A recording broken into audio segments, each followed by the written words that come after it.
The night was still and quiet on the far side of the lake. No one ever comes down here, not since they stopped repairing the bridge. And yet it was hard to shake the feeling of being watched. This is CJ's fault. He really believes all that stuff. Once you start to see things, there's no going back. I wonder what he meant by that.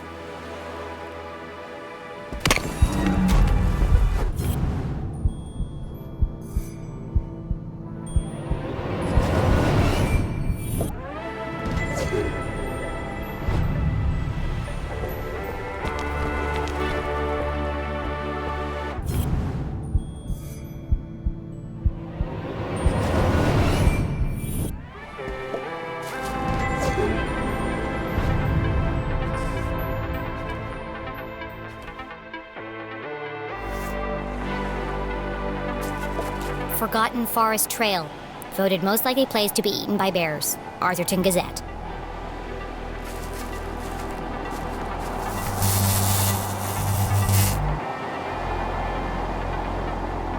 Perfect. Just as I'm about to enter the spooky woods. The good folks at Arthurton Power and Light were not easing Jenny's fear of the dark. Of course, this was the very reason curfew had been put in place.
What happened to the bridge?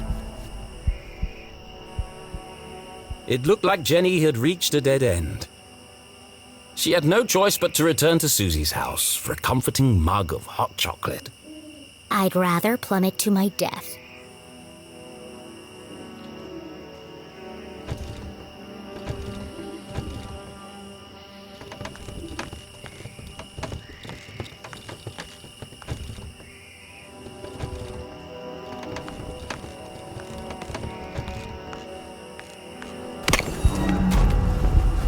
It was a terrifying drop to the rocks below. Surely she wasn't contemplating jumping across. Mom always says a great detective takes calculated risks. So let's do the math.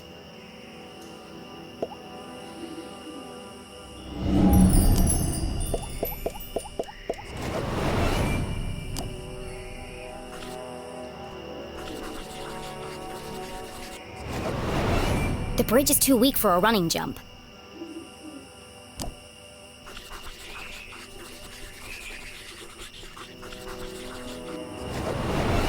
Taking into account the strong tailwind, and factoring in my athletic prowess, or lack thereof, I could make that jump 2 out of 3 times. Not bad odds. Terrible odds. Well, here goes nothing. Uh-oh.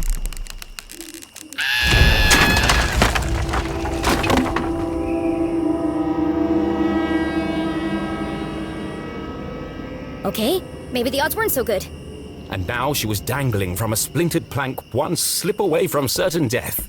It's just like climbing a tree. Just don't look down. Don't look down.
Was this the end for our tiny hero?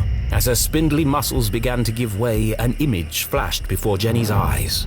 Her mother, dangling from a ledge, unable to pull herself to safety. How could she possibly save her family when she couldn't even save herself? I can't give up now. Mom needs me.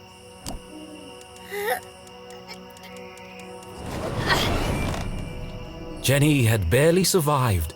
Was she really prepared for the dangers that lay ahead? It's too late to turn back now.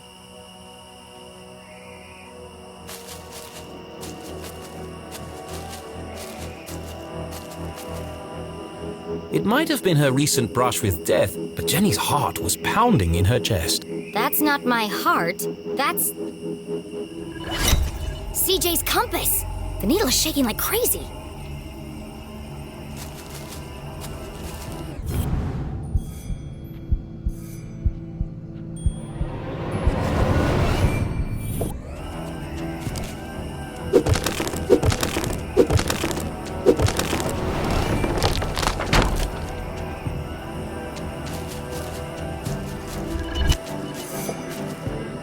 Is this what the compass was pointing to? Jenny paused for a moment and listened. It was quiet, but distinct. A constant pulse. Mechanical, unnatural. Man-made? But other than the sound it emitted, this rock was like any other in the forest.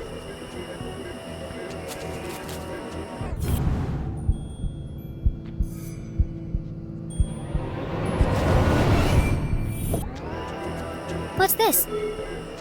Another postcard piece. Curious.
There's something under there.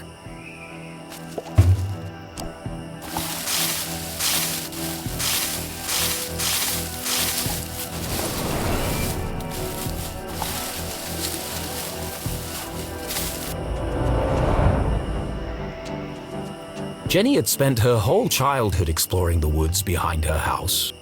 But I've never seen this before. Then she remembered CJ's words. People don't see things they aren't looking for. She knocked on the rusty metal. Hollow. It's a trapdoor.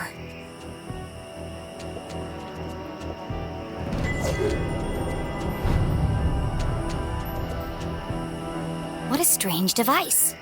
The wires are connected to the door.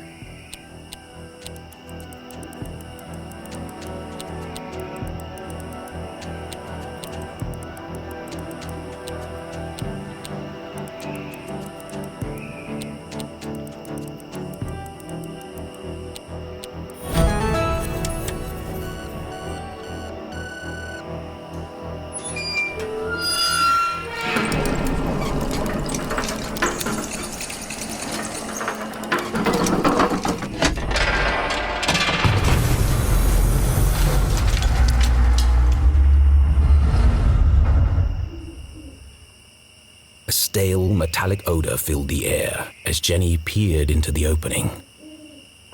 It sure is dark down there. Too dark. But I can't just leave this unexplored. I have to see where it leads. And so Jenny descended blindly into the unknown.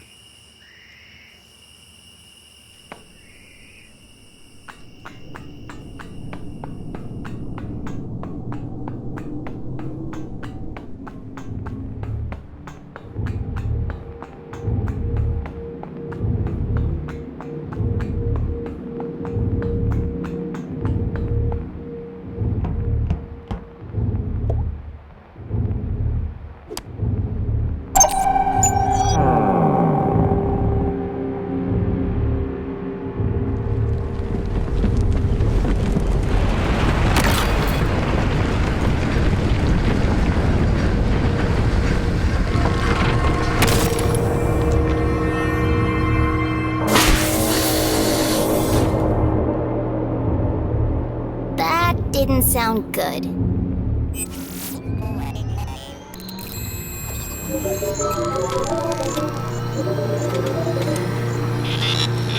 In all her short life, Jenny LeClue had never found herself in such a peculiar place. The town that once seemed a small, lifeless pond was suddenly an ocean of mysterious possibilities. Equal parts terrifying and intriguing, it was... Incredible! Yes, an incredible mystery in her very own backyard.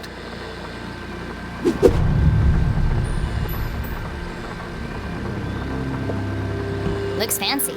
And broken. Jenny wiped away a thick layer of dust.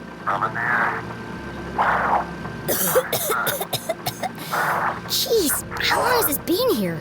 Clearly the equipment had laid dormant for a long time, and yet... It's so futuristic. Straight out of those comics Keith is always reading. Starship cadets and the race for space. It feels... Alien. Now I'm starting to sound like CJ. There must be a logical explanation for all this. But its purpose would remain a mystery. Jenny dared not touch its intricate interface. I'll just press all the buttons and see what happens. Oh dear.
As Jenny turned the dials, she heard something hidden in the static. A voice? But what is he saying?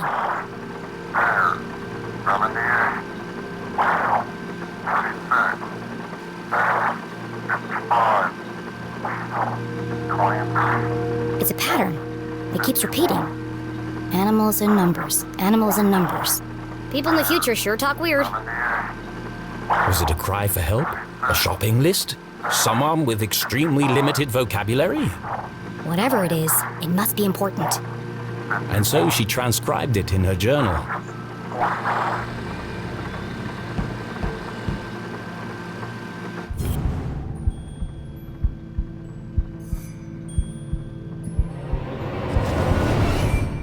There's something stuck to the bottom of the ladder. It was just a blank piece of paper. Or is it? Jenny traced her finger over the page. She felt the clear indentations left by a pen. I know exactly what to do.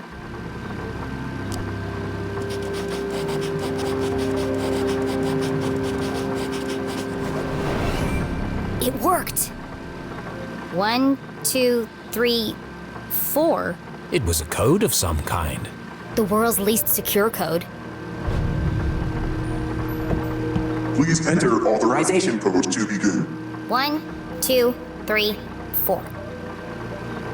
Code accepted. System authorized and on for activation.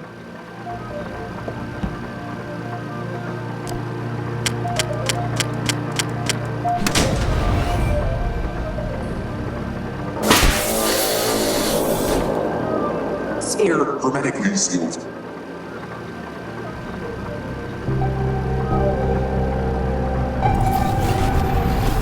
Magnetic transducer coils charging. Rotation phase mechanics stabilized. Commencing experiment gauge, module 37.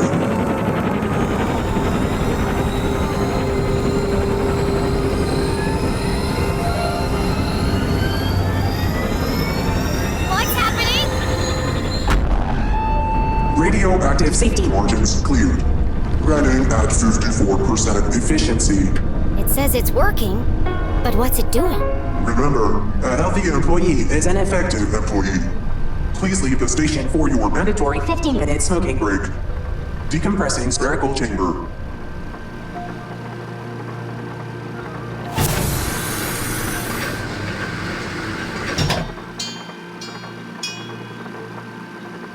I should get out of here before my skin melts off.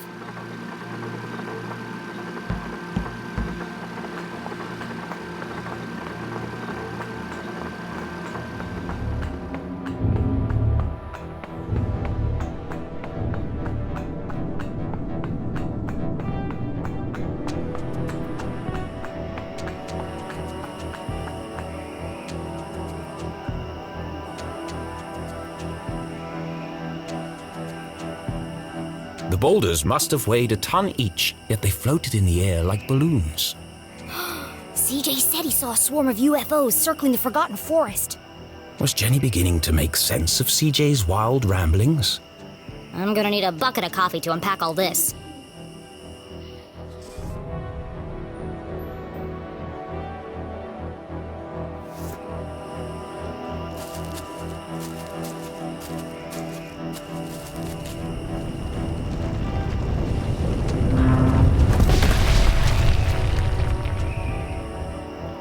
Oh, God.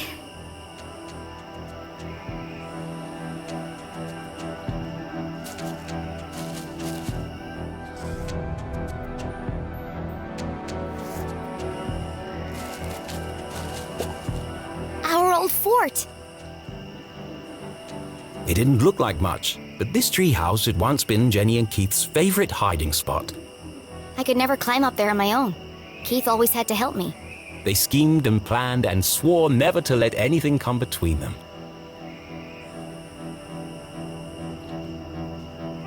Just thinking about him hurt.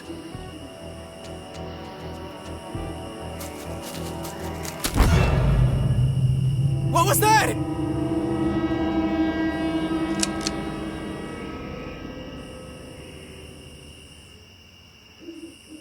Steven! Steven! Steven! What? Did you hear that? I'm telling you, man. Not this again.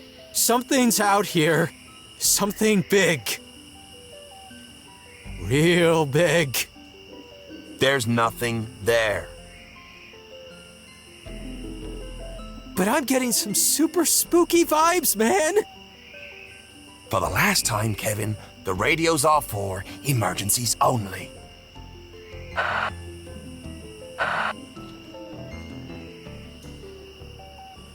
That was lucky. I need to be more careful. The house was swarming with police, but she knew this place like the back of her hand.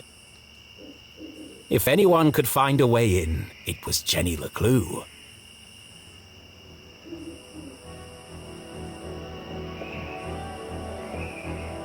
Out of the police's line of sight, the basement was her best entry point into the house. Except that window is locked, and all my lockpicking gear is inside.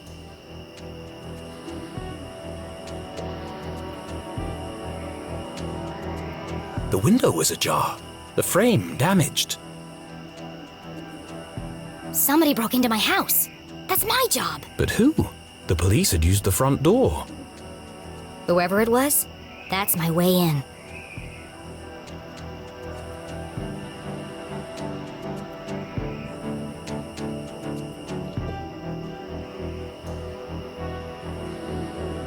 To get to the basement window, Jenny would have to creep carefully past the police officer. One false move and the game would be up.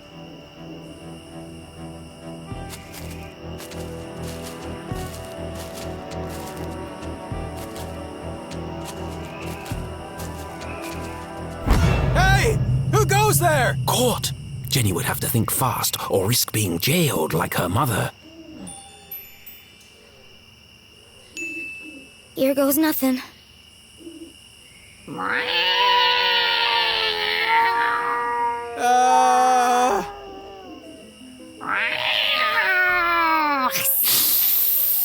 Steven! Please tell me you're there. What's up, buddy? I think you should know, and I say this with 100% certainty, that there's a... Spit it out already. There's a mountain lion out here! Very likely. They're indigenous to this area. What? Just don't let it eat you. I don't need any more paperwork. Oh, God.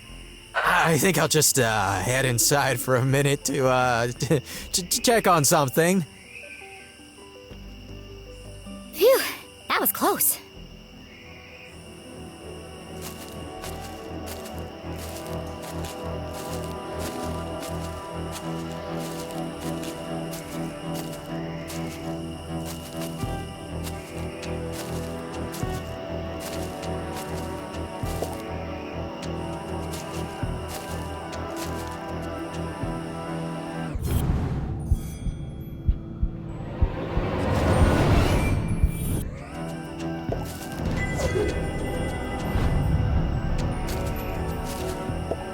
Someone definitely forced this open. Would Jenny enter the dark basement?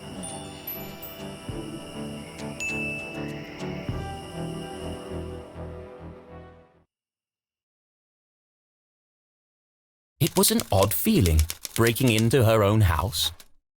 But as she squeezed through the basement window, Jenny felt a rush of excitement. I could get used to this, she thought.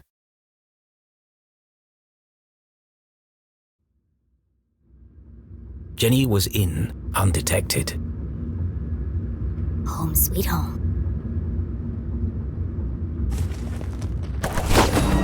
What the heck? Who left this here? Jenny's father had never carried a briefcase, and her mother couldn't afford one. Let's see who this belongs to.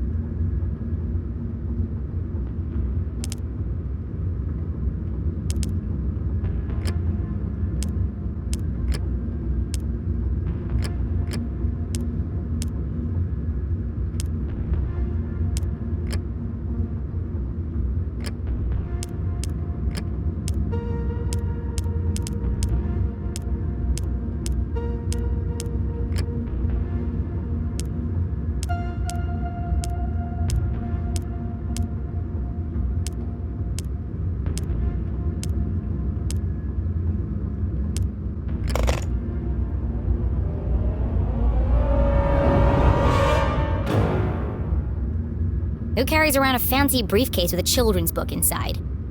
The Hawk and the Weasel. Hang on a second. Jenny recognized the book. She'd seen a copy of it next to the dean's lifeless body. In the library. There must be something significant about it.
This feels familiar, like I've seen it before. Wait, no! I've heard it before! On the radio in the underground lab! Could there be a connection between the cryptic radio message and this book? Let's find out.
Soon they will all listen.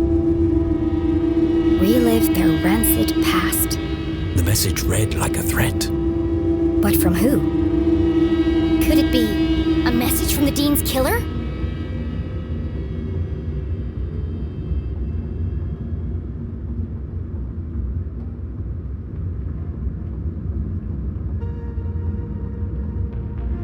Let me get this straight. Someone's broadcasting a sinister message in code, which is being picked up on a radio in an abandoned laboratory hidden in the forest. And the secret to decode this message is written in a children's book?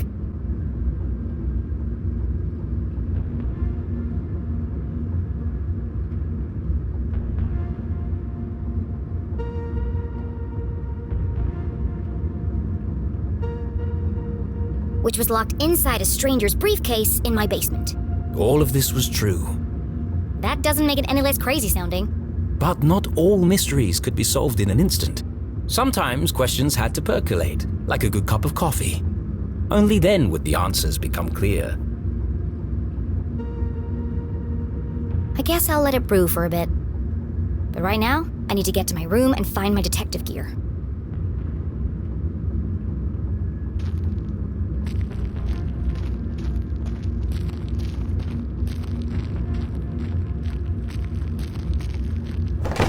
Oh crap! Hey! What are you doing? Nothing. Just looking for more beer.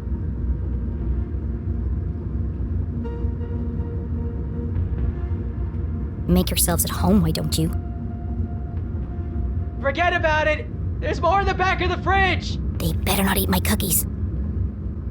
Jackpot! They got cookies too! Hey, have we searched down here yet?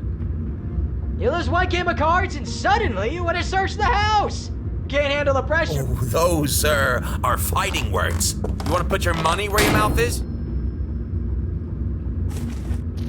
Arthurton's finest, everyone.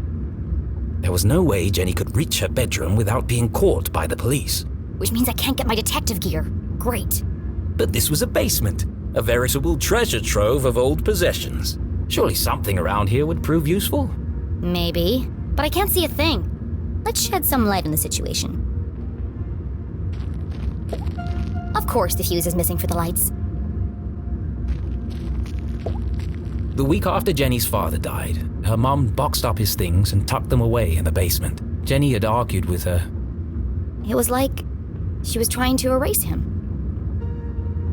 But seeing them now, being reminded of him, Jenny understood.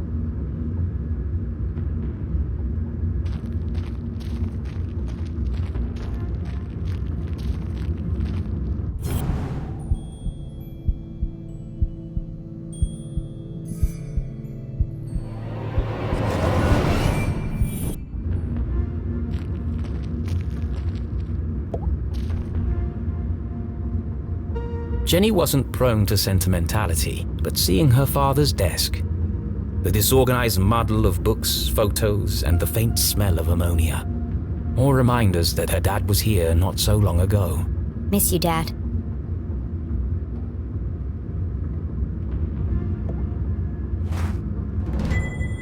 This was years ago.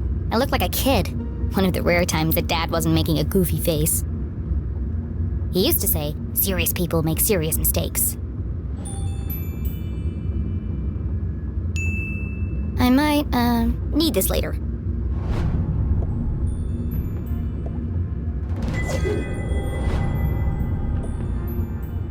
Quantum tunneling and adaptive spectral optics. Sounds like a real page turner.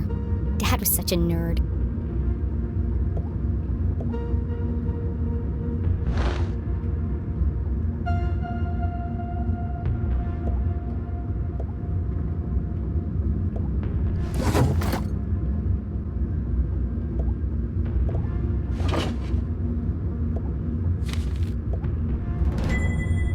This is from the day of Dad's accident. Mom must have kept it.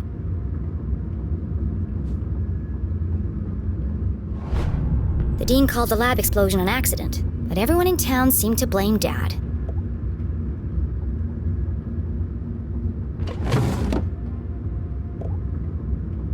A field guide to fascinating flora. Written by Weiss, Felding, and Strasberry. Did the Dean write this book?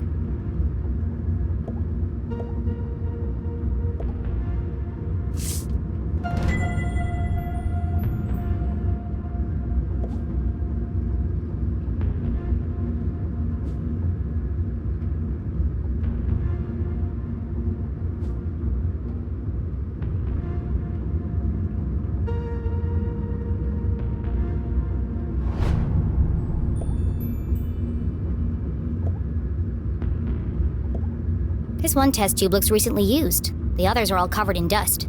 A small puddle of liquid had pooled on the desk. Looks fresh. Still sticky.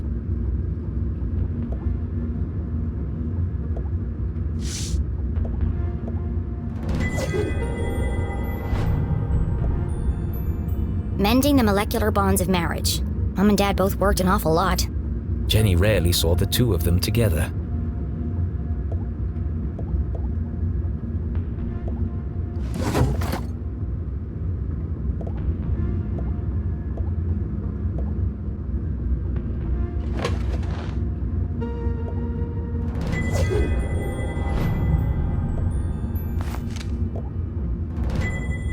Acrid inspections report. I've never seen this before.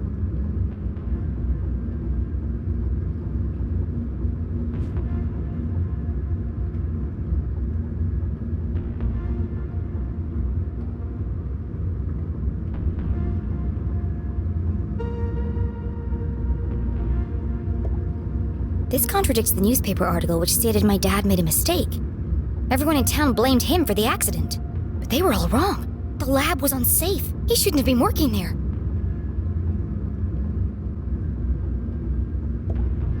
October 5th. That was 1 week before. Her father's accident. The dean signed the report.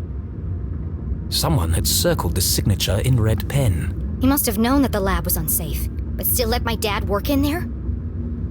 Any rational mind could see it. Strong evidence linking her mum to the dean's death.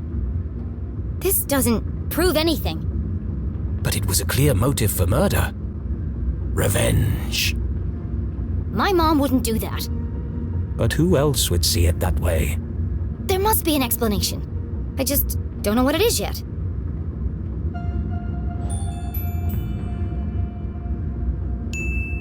I can't let this fall into the wrong hands. Was Jenny sure this was the right thing to do? It broke every rule in the book. Why would she need to hide evidence if her mom was truly innocent? Mom isn't here to defend herself. It isn't fair. But however she tried to justify it, Jenny knew this wasn't the choice of... I need to buy myself some time. I can't afford anyone jumping to conclusions before I've had a chance to investigate.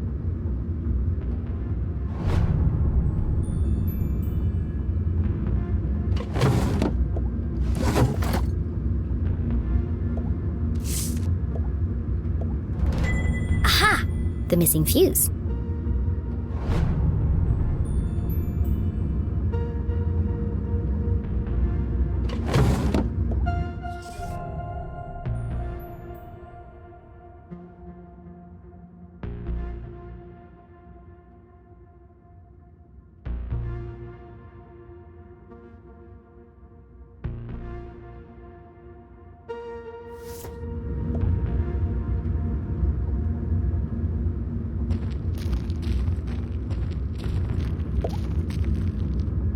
And then there was light. Jenny would need to work quickly to remain undetected. Who knows when they'll come back. Now, where's the most likely place to find a makeshift detective kit?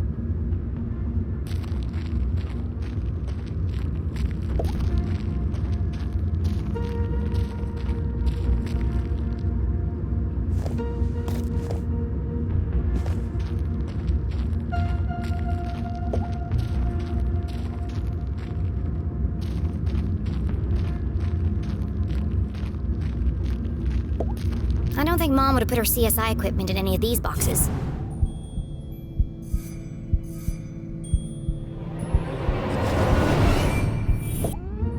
A shaft of light peeked through the boxes. There's more stuff back there! I just need a way through.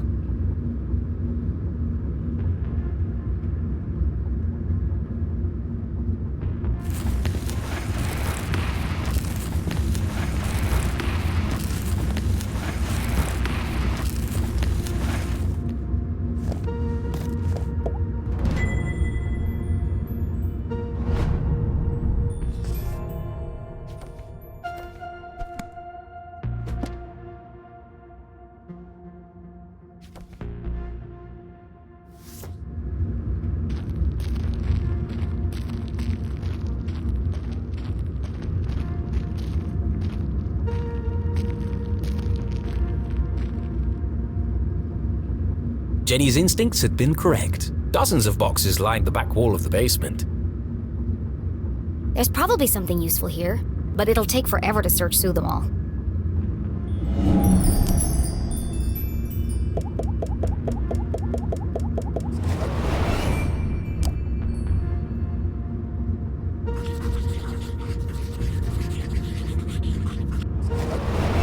CSI supplies. That must be Mom's old gear.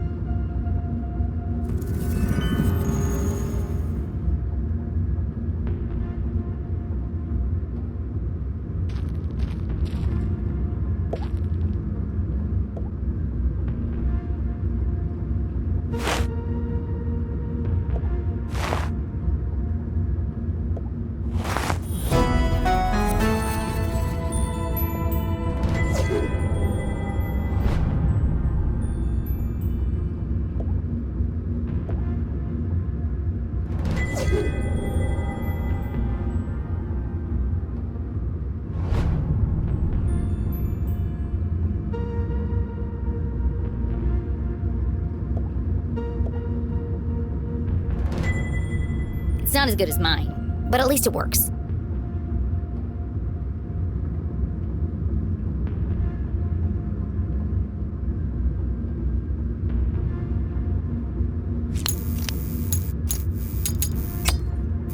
More or less.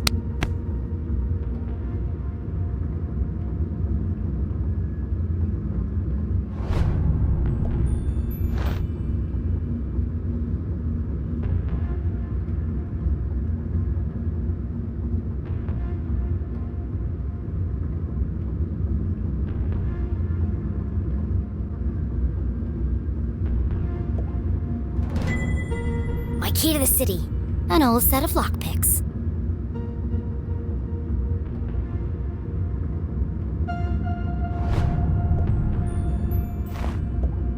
Tucked away at the bottom of the box, something colorful caught Jenny's eye. She pulled it carefully from the container and unfolded it. This must be Mom's old jacket. It smelled of formaldehyde and fingerprint powder. From her CSI days. And so, she tried it on.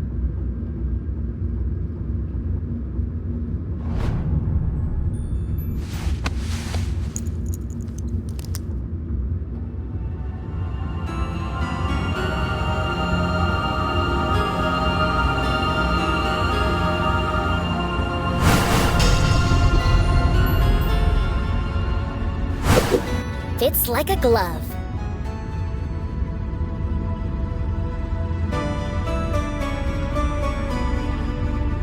A giant, oversized glove. And it smells like Mom.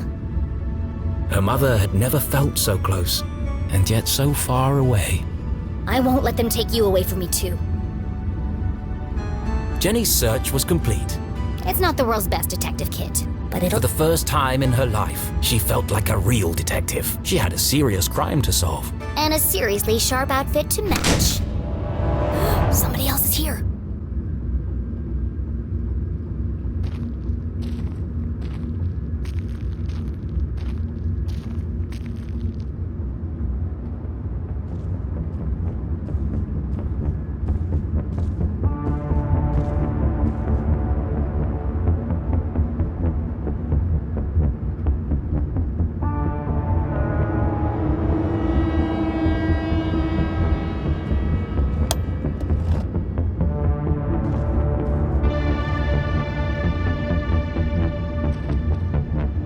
That was no cop.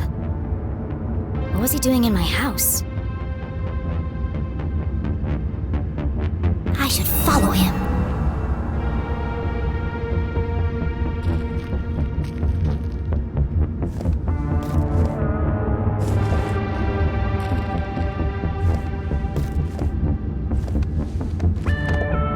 Was Jenny ready to follow the mysterious man in black?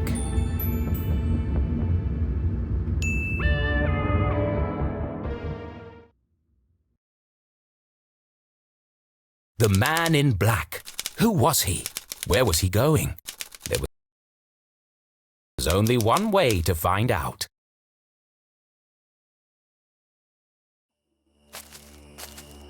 Where are you headed, creepy man in black?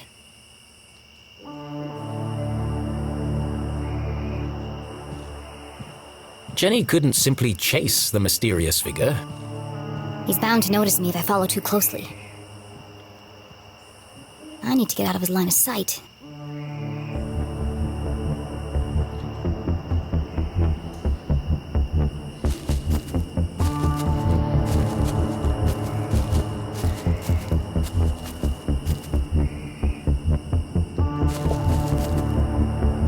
That's my way up. If only Keith was here to pull a ladder down. I'll just have to get it down the old-fashioned way.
There he is.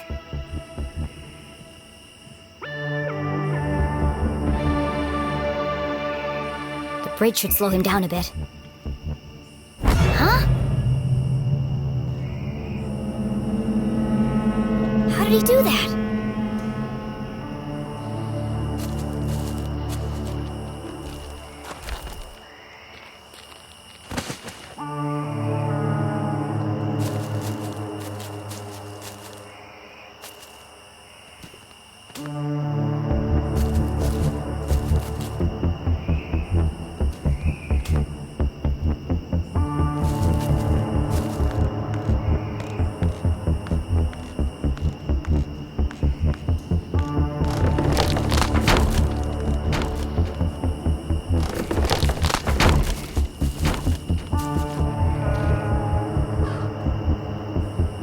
The man in black had taken the higher path towards the almost done bridge.